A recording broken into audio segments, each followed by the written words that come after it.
मिथो भाई देखो इतना अभ्यास आप कर सकते हैं रोज। सूर्य नमस्कार सूक्ष्म ठीक, ये रोज करना है। हाइट बढ़ता है। जब ताड़ासन किया था ना दोबारा जो किया था, इससे हाइट बढ़ता है, इसलिए इसको रोज करना है। ताड़ासन वृक्षासन ये बच्चों के आसन करवाए थे अभी आसन में। और बाकी इतना होने के बाद यौगिक डीप ब्रीथिंग और प्राणायाम, तो डीप ब्रीथिंग तो रोज करना है और प्राणायाम भी रोज करना है। ठीक, इतना व्यायाम होने के बाद इतना भी बहुत हो जाता है आपके शरीर के लिए। तो डीप ब्रीथिंग शुरू करना है। सब बाएं हाथ ज्ञान मुद्रा में, दाहिने हाथ प्रणाम मुद्रा में, एक ही नोस्ट्रल से सांस लेना है और खाली करना है।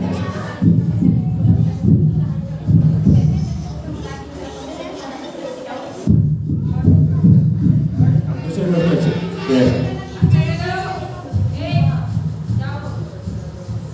अब दोनों नोस्ट्रल से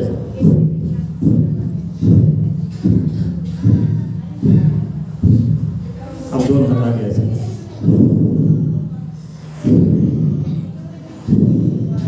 साइड टू साइड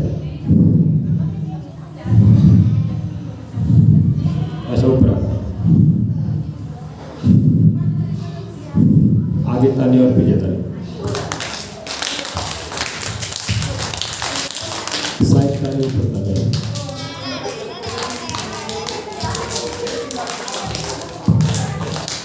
प्राप्त करना है 10 प्रकार के प्राणायाम। तो पहला भस्त्रिका, फिर कपालभाति। तो प्राणायाम का अभ्यास करवाते हैं हमारे भस्त्रिका जोड़ गया याच्यापुढे प्राणायाम आहे भस्त्रिका।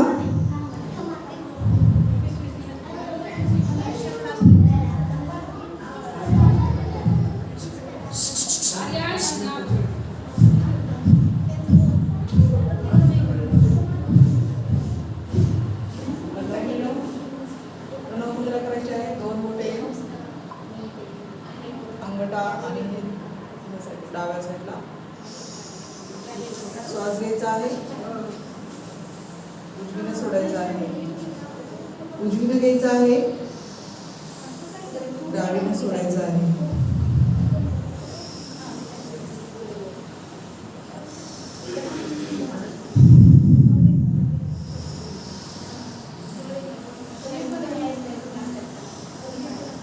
पूरक,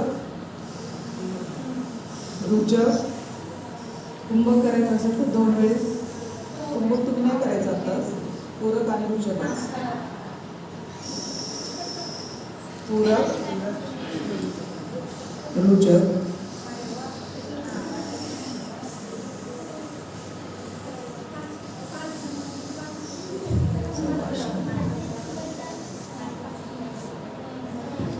भ्रामरी. भ्रामरी.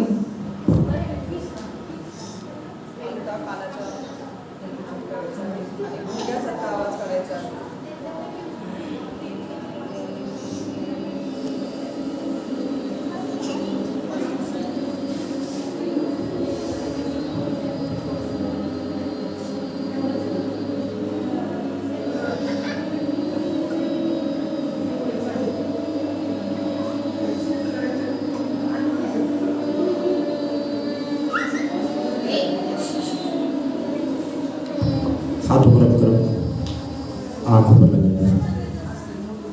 नेक्स्ट है उज्जयी प्राणायाम। थायराइड के लिए बहुत अच्छा अभ्यास है। जो रात में खराटे रहते हैं उनके लिए बहुत अच्छा अभ्यास है। घोरता ना जल्दी पुण्य पुण्य असते घोरना। तो उनको बताना है जाके कि ये व्यायाम करो, 3-4 बार रोज व्यायाम करना है। ऐसे थायराइड के लिए, टॉन्सिल के लिए बहुत अच्छा अभ्यास है।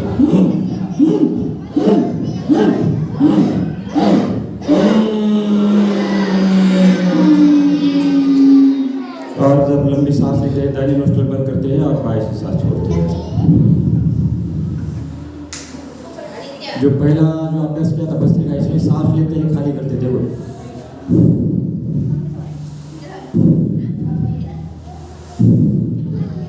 तो हमारे जो लंग्स है इसको स्ट्रांग बनाता है। कोरोना आपके पास कभी आएगा नहीं, सर्दी जुकाम कभी होगा नहीं। और जितने भी हमारे जो फेफड़ों के विकार है, अस्थमा है, दूर करता है। इसमें ऑक्सीजन की लेवल बढ़ जाती है शरीर के अंदर। हम साधारण कितना ऑक्सीजन लेते हैं 250-300, लेकिन जब हम भस्त्रिका करते हैं तो 3000 से लेकर 4000 इंटैक हो जाता है शरीर के अंदर। तो 3000 ज़्यादा बढ़ा है क्या 300 बढ़ा है? हाँ, तो 3000 बढ़ाने के लिए अपने भस्त्रिका प्राणायाम और कपालभाति ये सारे प्राणायाम और डीप ब्रीथिंग करना है। तो रोज करोगे भस्त्रिका करना है कम से कम 50 बार ऐसा।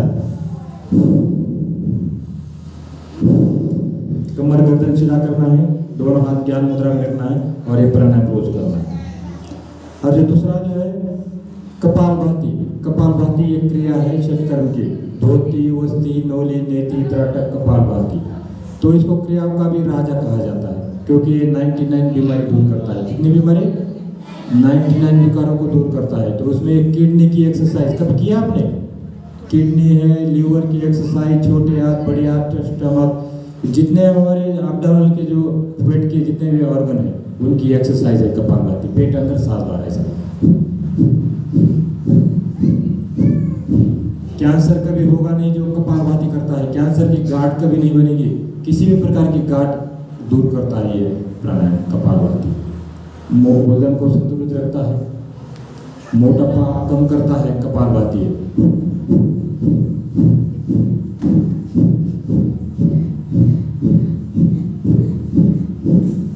तो 1 मिनट में कम से कम 30-40 टोक लगाना है, आराम से आता है। जो हाई बीपी वाले हैं, हृदय विकार वाले, उन्हें नहीं करना चाहिए या स्लो करना चाहिए। तो ये कपालभाति, क्या नाम है इसका? कपालभाति। और उसके बाद जो किया था उज्जयी थायराइड के लिए।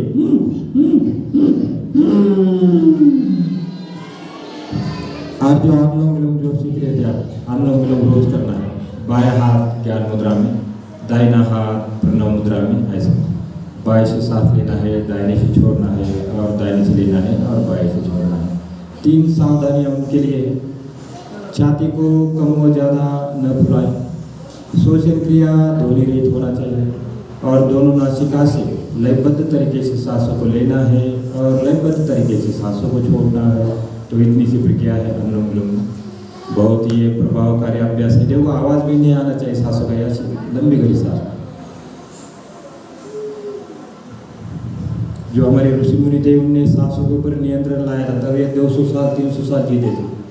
अनुलोम विलोम से सांस बढ़ती है तो जिसकी जितनी सांस है उतना आदमी जिंदा रहता है। सबसे लंबी सांस और लंबी उम्र किसकी है? कौन सा प्राणी है जिसकी सबसे लंबी उम्र है? कासव देखा आपने? कासव, कछुआ, सांप देखा आपने? सांप। तो इनकी डेढ़ हजार एज है इनकी, डेढ़ हजार साल, 1,500 साल तक जीते हैं। और आदमी कितना जीता है? 50-60 साल ही अभी तक। 100 साल तो एज थी, लेकिन अभी 50-60 साल में, क्योंकि सांसों को हम लंबा नहीं करते हैं। तो हमने सांस को क्या करना है? लंबी और गहरी लेना है, तभी तो जीवन अच्छा जाएगा, ज़्यादा जिएगा आदमी। ऐसे लंबी सांस लिए। और जो हमारा स्वान है, डॉग और खरगोश, ससा, तो खरगोश की और डॉग की सबसे छोटी लाइफ है, कम लाइफ है। खरगोश तो 7-8 साल में मर जाता है, और जो कुत्ता है 12, 13, 14 साल तक, उसके बाद खत्म हो जाता है। क्योंकि कुत्ता क्या करता है? जीभ से पानी पीता है। कैसा पानी पीता है? जीभ से। तो जितने भी प्राणी जीभ से पानी पीते हैं तो उनकी जो एज है कम है। और जो सीधा पानी पी लेते हैं, जैसे जितने पक्षी हैं, सारे पक्षी, तो ये क्या करते हैं? मुंह से पानी पीते हैं। लेकिन कई पक्षी हैं जो जीभ से पानी पीते हैं, वो जल्दी मर लेते हैं। जो मांसाहार शाकाहार, देखो कुत्ता क्या है? मांसाहार, मांस खाता है ना, तो इसलिए सिंह भी मांस खाता है, इनकी एज कम है। और जो शाकाहारी है उसकी एज ज़्यादा है, इसलिए हमने शाकाहारी भोजन खाना है। शाकाहार, फल फ्रूट बहुत है, मीट खाने की जरूरत नहीं है आपको, मछली खाने की जरूरत नहीं है आपको। इससे हमारे आंतें जल्दी खराब होती है, गैस कब्ज होता है। मीट को पचाने के लिए 72 घंटा लगता है। कितना घंटा? 72 घंटा। तो 72 घंटा आपको भूखा रहना पड़ेगा। शेर एक बार मीट खा लेता है, उसके बाद 1 हफ्ते तक कुछ नहीं खाता। तो जो मीट खाता है, जो मुर्गा खाता है, मुर्गा तो 24 घंटा कुछ नहीं खाना है, पानी पी सकते हैं खाली 24 घंटे तक। लेकिन हम क्या करते हैं? सुबह मुर्गा खाया, दोपहर में फिर खाना खाएंगे, फिर शाम को खाना खाएंगे। तो ऐसा नहीं। तो खाना है तो फिर इतना घंटा आपने भूखा रहना है, कुछ नहीं खाना है, तब वो खाना पच जाता है। तो 72 घंटे तक तो भूखा नहीं, इसलिए नहीं खाना है, ठीक है? नहीं, शुद्ध शाकाहारी भोजन करना है। जैसा खाए अन्न वैसा रहे मन। बोलो, जैसा खाए अन्न वैसा रहे मन। तो जैसा पान खाओगे, जैसा भोजन खाओगे, वैसा आपका मन रहता है। तानसिक भोजन कहा जाता है मीट मछली को, तानसिक। तो 3 प्रकार के गुण होते हैं आदमी के। कितने गुण होते हैं? 3। पहला गुण है सत्वगुण। बोलो, सत्वगुण क्या होता है? कि अच्छे विचार, तो पॉजिटिव विचार आते हैं मन के अंदर। तो सतयुग के अंदर सारे सतयुगी लोग रहते हैं। और तमस जो गुण होता है, तमस मतलब मीट मछली जो खाने वाले, उनके ऊपर गुस्सा आएगा, उनको राग द्वेष वर्ग सब उसके अंदर सब कुछ मिलता है। तो ऐसे गुस्से वाले लोग मिलेंगे आपको, तानसिक स्वभाव के। और जो राजसिक स्वभाव के होते हैं, राजसिक मतलब क्या है? 3 तो आप मीट भी नहीं खाओगे और बाकी आप अच्छा रहोगे, लेकिन राजा महाराजा, जैसे राजा महाराजा होते हैं ना, कुछ काम नहीं करते, तो राजसी हो गया। तो राजसी जीवन भी नहीं जीना है आपने, और तानसी जीवन भी नहीं जीना है, आपने सतयुगी जीवन जीना है। तो जो सद्गुण है उसको अपनाना है, ठीक? तो सद्गुणी क्या करता है? योगी लोग होते हैं सारे सद्गुणी। तो योगी लोग क्या करते हैं? ना किसी से पैसा लेते हैं, निःशुल्क सेवा देते हैं। उसके बाद कोई लोभ नहीं होता उनको। उसके बाद वैराग्य जीवन जीते हैं, घर के अंदर भी रहते हैं, बाहर एक दूसरे की सेवा करते हैं, खुद भी योग करते हैं। तो योगी जीवन जीना है। एक होता है योगी जीवन, एक होता है भोगी जीवन। तो भोगी जीवन क्या होता है?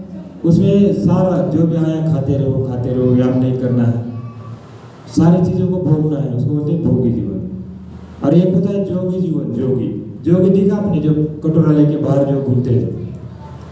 तो जोगी जीवन भी नहीं जीना है और भोगी जीवन भी नहीं जीना है, आपने योगी जीवन जीना है। कौन सा जीवन?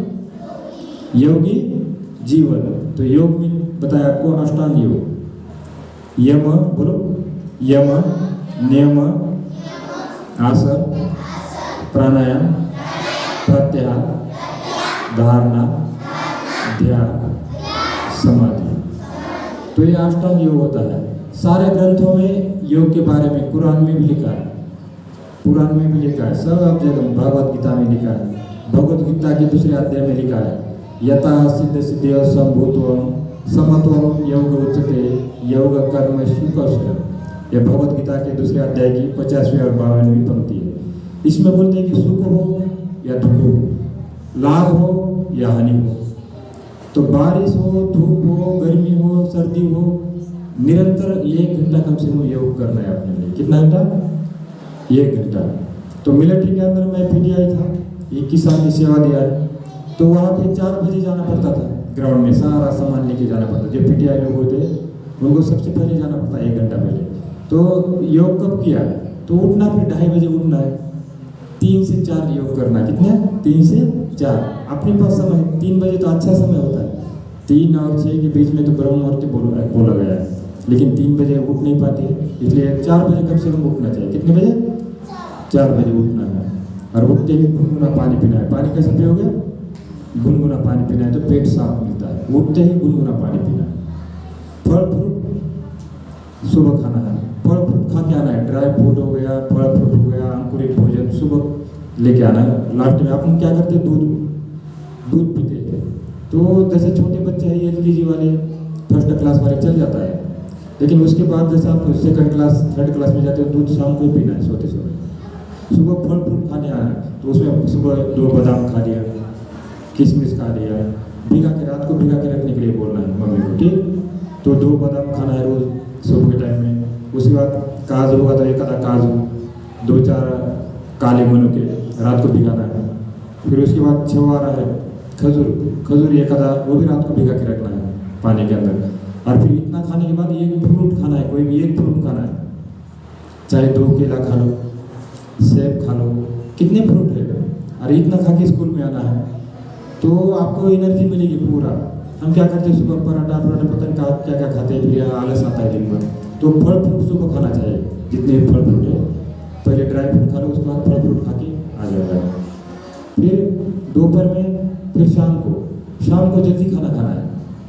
अब जितना भी ये कोल्ड ड्रिंक होगी जो मिलता है ना, कोल्ड ड्रिंक हो गया, चॉकलेट हो गया, बिस्कुट हो गया, इसको नहीं खाना है। तो ये हमारा जो ओमकार है, ओमकार, इसको बिस्कुट मालूम नहीं बिस्कुट क्या है, अभी तक कभी दिया ही नहीं उसको बिस्कुट। चॉकलेट भी मालूम नहीं उसको, चॉकलेट क्या होती है। बिस्कुट नहीं दिया उसको, चॉकलेट नहीं दिया उसको। हम क्या करते हैं? बिस्कुट, चॉकलेट, ब्रेड भी मालूम नहीं हमें बच्चे को क्या है ब्रेड।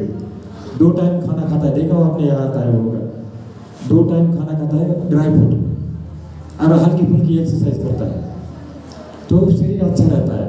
हम क्या करते हैं? बिस्किट खिलाते हैं, माता पिता कितना खिलाते, फिर वो पचता नहीं है शरीर के अंदर। तो जब फल फ्रूट खा के आओगे सुबह, तो शरीर के लिए भी लगेगा।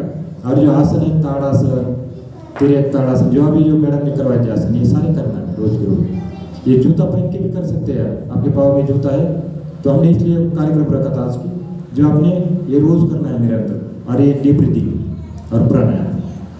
तो योग जोड़ता है। योग क्या करता है? जोड़ता है। सारे जाति धर्मों को योग जोड़ता है। यदि सारे जाति धर्म योग करते तो हम इतना जो जाति भेद होता है आजकल कि मैं हिंदू हूँ, मैं मुस्लिम हूँ, ये कभी होगा नहीं। सारे भाईचारा से रहेंगे, क्योंकि हमारा भारत देश में सभी धर्म के लोग रहते हैं। लेकिन हम क्या करते हैं? भगवान को भी हमने अलग अलग नाम दिया है, अल्लाह को भी कोई अलग बोलता है, कोई अलग बोलता है। अलग अलग जाति में अलग अलग उसका रूपों से देखा जाता है, लेकिन सबका दाता एक है। ईश्वर वही है, अल्लाह वही है, भाई गुरु वही है, नूर वही है। तो हिंदू, मुस्लिम, सिख, ईसाई सबका भगवान एक ही है, सबका ईश्वर एक ही है। लेकिन हम क्या करते हैं? उसको अलग अलग रूपों में देखते हैं, फिर उसको अलग अलग धर्मों में बांटते हैं। तो योग क्या करता है? आत्मा यहाँ पर होती है, कहाँ पर? हाथ लगाए यहाँ पर, जहाँ पर हम टीका लगाते हैं वहाँ पर आत्मा होती है, आत्मा। और परमात्मा वही है, ईश्वर, अल्लाह, परमात्मा। तो आत्मा और परमात्मा का मिलन इसी प्रकार से बैठ के करना है। जैसे हमारे मुस्लिम भाई है, मस्जिद में जाके योग कर सकते हैं। हिंदू भाई है, मंदिर में जाके योग कर सकते हैं। वहाँ एक अपना छोटा सा मैट लेना है। जो हमारे पंजाब के लोग हैं, अपने गुरुद्वारा में जाके योग कर सकते हैं। तो एक पवित्र स्थान माना जाता है मंदिर, मस्जिद, गुरुद्वारा। उसके बाद अपने जो क्रिश्चियन भाई हैं, अपने चर्च में जाके योग कर सकते हैं। तो ये अलग अलग जो स्थान है योग के लिए अच्छे माने गए स्थान है। क्योंकि वहाँ जो पॉजिटिव एनर्जी मिलेगी। एनर्जी कैसी मिलेगी आपको? पॉजिटिव। तो मंदिर तो होता है हर घर में, होता है ना, पास पास में कहीं ना कहीं मंदिर होता है, तो मंदिर में जाके योग करना है। जैसे हमारे पिताजी साड़ा नगरी है, ये गुड़िया है हमारे पिता साड़ा नगरी की, फ्रेश हवा में है, वहाँ ना नाला भी दिखाई नहीं देगा आपको। तो ऐसे फ्रेश हवा में योग करना है। चारों तरफ खेती है, इसलिए हमने यहाँ पर घर लिया है पिता साड़ा नगरी में। तो हम क्या करते हैं, शहर के अंदर यदि योग करोगे तो नालियाँ होती है, नाली की सारी बदबू अंदर जाती है, इसलिए नहीं करना ही ठीक है। नहीं तो योग करना है तो शहर के बाहर आके करो। और अभी आपसे कुलकर्णी सर से बात हुआ था, तो एक लिंक आएगी, आज ही आएगी आपको ग्रुप में।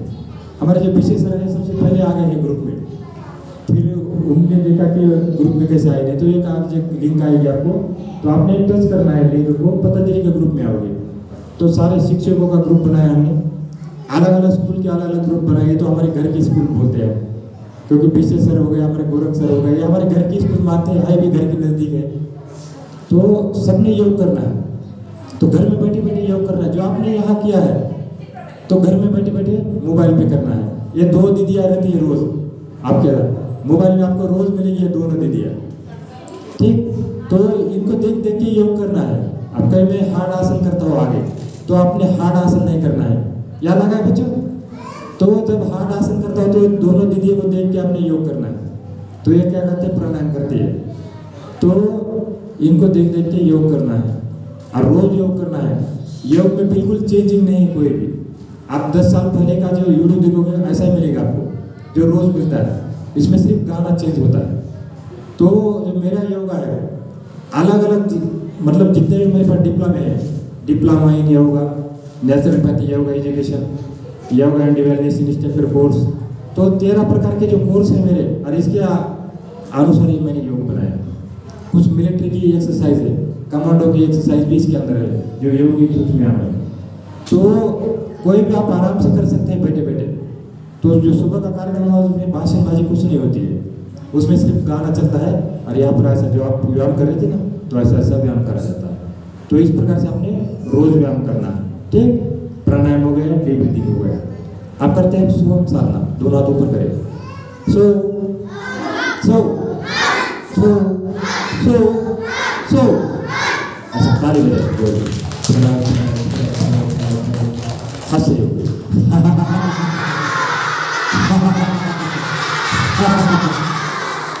सिंहासन नहीं बने।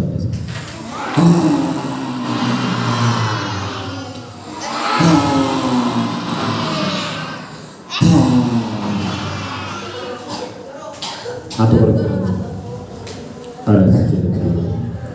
अब ठीक टाइम से ओम चैंटिंग करें शुरू।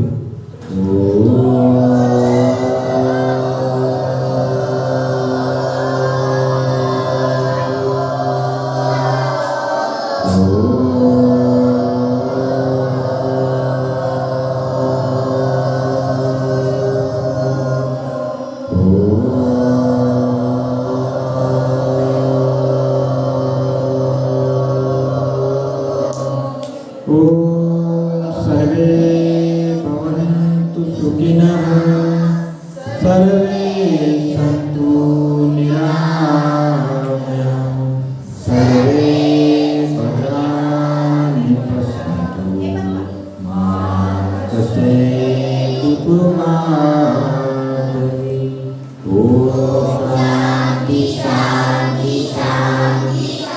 दोनों हाथ जोड़े, माता पिता गुरुजन को नमन करें, हाथों को रब करें, आंखों पर लगाए, आंखें अंदर से दोबारा खोली, कान और चेहरे से स्पर्श करते हुए वापस आ जाए ज्ञान मुद्रा में। तो आज का ये लास्ट का कार्यक्रम था, समर कैंप 2025 और पतंजलि योग समिति अम्बेजोगा का 192वां कार्यक्रम, ये 7वां दिन था आज का। और आज इस कार्यक्रम की समाप्ति है Chhatrapati Sambhaji Raje global school and junior college. ये एक ऐसा कॉलेज है, ऐसा स्कूल है, तो अम्बेजोगा में सबसे आगे मैं अपने हिसाब से, क्योंकि मैंने सारे स्कूल कॉलेज में कार्यक्रम किए हैं, जितने भी स्कूल कॉलेज है यहाँ पर, और सबसे अच्छा डिसिप्लिन जो सिखाने का जो पद्धति है सबसे अच्छा। और यहाँ के जो शिक्षकगण हैं किसी गुरु से, किसी आचार्य और योगी लोग से कम नहीं है। तो सबसे अच्छा ज्ञान दिया जाता है स्कूल के अंदर। कहीं भी देखता हो, योगा कैंप हो, कोई भी कैंप हो, बहुत अच्छा सेलिब्रेट करते हैं और एक बच्चों को नया उत्साह मिलता है। स्कूल के अंदर जितने भी बच्चे पढ़ते हैं, अच्छा ग्राउंड है, 3 मंजिल का बिल्डिंग है और पूरा यहाँ बच्चों का मानसिक विकास के लिए, शारीरिक और आध्यात्मिक रूप से स्वस्थ बनाने के लिए यह संस्था कार्य करती है। और जितने भी यहाँ हमारे बच्चे इस स्कूल के अंदर पढ़ते हैं तो अपने आप को भाग्यशाली समझे कि ये गुरुकुल की तरह ये स्कूल उभरा है और आने वाले कई साल के अंदर, ये तो अभी पूरे डिस्ट्रिक्ट के अंदर 1 नंबर पर तो आने वाला है और है भी मेरे हिसाब से, और आगे जाके भी और अच्छा बनने वाला है। यहाँ शिक्षक जितने भी हैं उनका बहुत बहुत आभार प्रकट करता हूँ कि उनने बच्चों को भी अच्छा ज्ञान दिया है।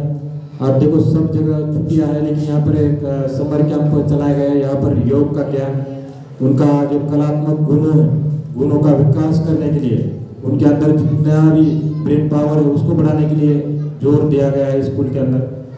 तो एक बार फिर से इस स्कूल के डायरेक्टर, सभी स्टाफ, संचालक मंडल, उनका बहुत बहुत आभार करता हूँ। उन्होंने योग का भी 7 दिन का निःशुल्क योग कैंप यहाँ पर चलाया है और बच्चों को शारीरिक, भावनात्मक और आध्यात्मिक रूप से स्वस्थ बनाने का एक अच्छा उल्लेखनीय कार्य किया है। इसलिए पतंजलि योग समिति अम्बेजोगाई की ओर से स्कूल का बहुत बहुत आभार और मैं विदा लेता हूँ इस आज के कार्यक्रम से।